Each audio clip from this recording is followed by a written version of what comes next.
Chances are you've recited the Pledge of Allegiance 1,000 times. But have you ever really stopped to think about where those words come from?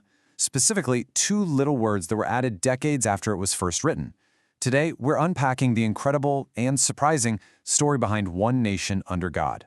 So yeah, why is that phrase in there? This isn't just a trivia question. It's about a specific moment in time when American identity, faith, and global politics all crashed into each other, and it tells us so much about the country's story. All right, to get to the bottom of this, here's our game plan. We'll start with the pledge's original secular roots. Then, we'll look at the ideological groundwork that made a change even possible. After that, we'll dive into how a global conflict lit the fuse, and finally, see how it all became the law of the land. Okay, first up, let's go all the way back to the beginning with the original pledge. And here's the thing that might just surprise you. Its start was completely secular. So, picture this. It's 1892. A popular kids magazine wants to do something big to boost patriotism and, sell some more magazines by putting an American flag in every single schoolhouse. So they hired a guy named Francis Bellamy to write a short, punchy salute for the 400th anniversary of Columbus's arrival. And here it is, the original version. Now, when you look at it, what's really fascinating is what's missing, right? There's no mention of God anywhere. Think about that. For over 60 years, millions of American kids recited this version, a purely civic, patriotic oath. Okay, so if those words weren't there to begin with, where on earth did the idea to add them come from? Well, to understand that, we gotta zoom out a little and look at this really powerful, long-standing idea in American life. And this right here, this is the key. It's a concept that sociologist Robert Bellah called civil religion. It's not about one specific church or denomination. It's more like a shared public faith that mixes national symbols with religious ideas. You see it everywhere, from "In God We Trust" on our money to presidents ending speeches with "God Bless America." And this wasn't some new idea in the 20th century. Not at all. It has incredibly deep roots. The Founding Fathers themselves were constantly talking about how the Republic needed a moral, religious public to survive. Here's John Adams saying exactly that, way back in 1789. And he wasn't alone. George Washington said something very similar in his famous farewell address. He basically called religion and morality the essential pillars of the whole American project. So right from the very beginning, this link between being a good citizen and being a person of faith was being forged. All right, let's hit the fast-forward button and jump to the 1950s. A brand new kind of global conflict, the Cold War, is about to create the absolute perfect storm for this idea of a civil religion to change the Pledge of Allegiance forever.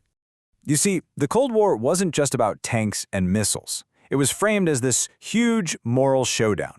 On one side, you had America, a godly nation built on freedom and faith. And on the other, you had the Soviet Union, which was officially atheist, or, as it was often called, a godless communist state. This ideological fight quickly sparked a real movement. It didn't happen overnight. It started small in 1951 with the Knights of Columbus, a Catholic group. They started adding "Under God" to their own recitations, and then they started pushing for everyone else to do it too. And as you can see, that idea picked up steam fast, making its way all the way to Congress.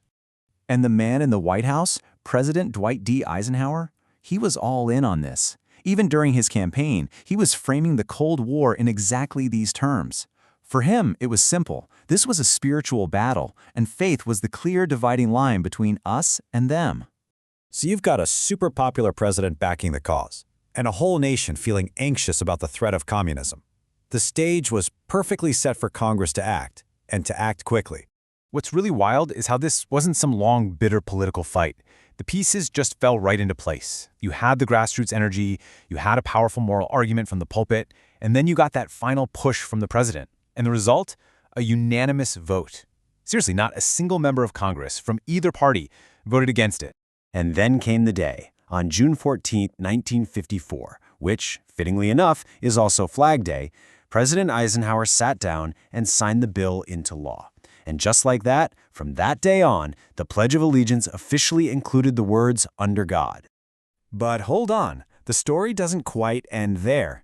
Decades later, in the early 2000s, a legal challenge questioned whether having "Under God" in the pledge was even constitutional. And in response, Congress didn't just defend the phrase, they doubled down.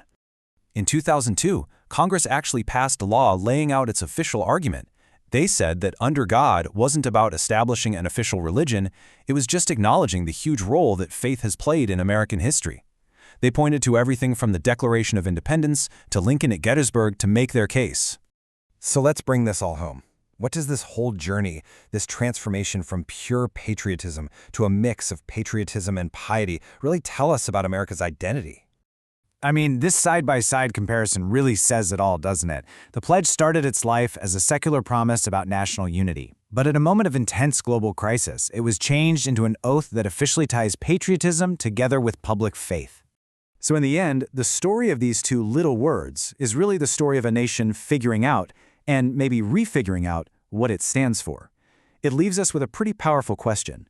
How do the rituals we all share reflect not just who we are, but maybe who we want to be? Thanks for tuning in.